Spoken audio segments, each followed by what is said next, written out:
afternoon. Welcome to my channel Improve Yourself. Please like my video, share it and subscribe it. So today I'll tell you about Indian National Congress, that is भारतीय राष्ट्रीय कांग्रेस। वैसे तो अंग्रेज़ों से देश को आज़ादी दिलाने के लिए संपूर्ण भारत में छोटे बड़े स्तर पर प्रयास किए जा रहे थे, क्योंकि ब्रिटिश ईस्ट इंडिया कंपनी ने भारत में आकर राजनीतिक अधिकार प्राप्त कर लिए थे और कंपनी की शोषक नीतियां प्रत्येक भारतवासी के लिए कष्टकारी थीं। तो इन्हीं शोषक नीतियों का विरोध छोटे बड़े स्तर पर पूरे देश में हो रहे थे और कई छोटे छोटे दल भी बन रहे थे जो इनका विरोध भी करते थे। तो ऐसा विचार किया गया कि क्यों ना एक बड़ा दल बने जो अंग्रेज़ों के सामने विशेष चुनौती पेश कर सके। तो इस उद्देश्य से हुई थी इंडियन नेशनल कांग्रेस की स्थापना। इंडियन नेशनल कांग्रेस के संस्थापक एक ब्रिटिशर थे, A.O. ह्यूम। तो आप सोच रहे होंगे कि एक ब्रिटिशर ने INC की स्थापना क्यों की?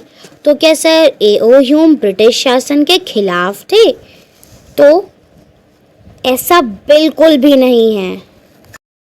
Sir A.O. ह्यूम ने INC की स्थापना इस उद्देश्य से की थी कि पूरे भारत देश में जो ब्रिटिश सरकार के खिलाफत हो रही है या जो ब्रिटिश शासन के विरोध में जो आंदोलन हो रहे हैं वो ना हो। Sir A.O. ह्यूम चाहते थे कि एक सम्मिलित रूप में आज्ञा पत्र या रिक्वेस्ट आए ताकि ब्रिटिश सरकार उसे आसानी से मैनेज कर सके। तो A.O. ह्यूम ने अपनी सुरक्षा के लिए INC की स्थापना की। जब INC की स्थापना हुई तो उन्हें बिल्कुल अंदाज़ा नहीं था कि ये धीरे धीरे भारतीय राजनीतिक आंदोलन में कितना व्यापक हो जाएगा और इसके विभिन्न अधिवेशनों के माध्यम से भारतीय स्वतंत्रता संग्राम का एक विशेष रास्ता तैयार हो पाएगा। तो शुरू में भले ही इसे सेफ्टी वॉल के रूप में यूज़ किया गया हो, लेकिन धीरे धीरे करके भारतीय राष्ट्रीय कांग्रेस वह संस्था बन गई जिसने भारतीय स्वतंत्रता के आंदोलन में एक महत्वपूर्ण अध्ययन जोड़ दिया है। So here are some of the important sessions of INC.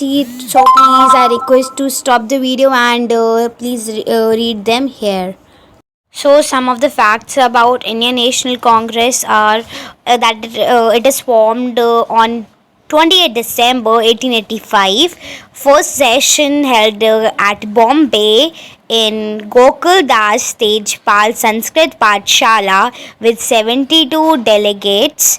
Venue shifted from Pune to Bombay by the outbreak of cholera. First president was W.C. Banerjee.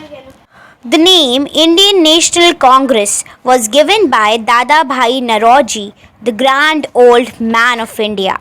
A.O. Hume, a retired English civil servant, played an important role.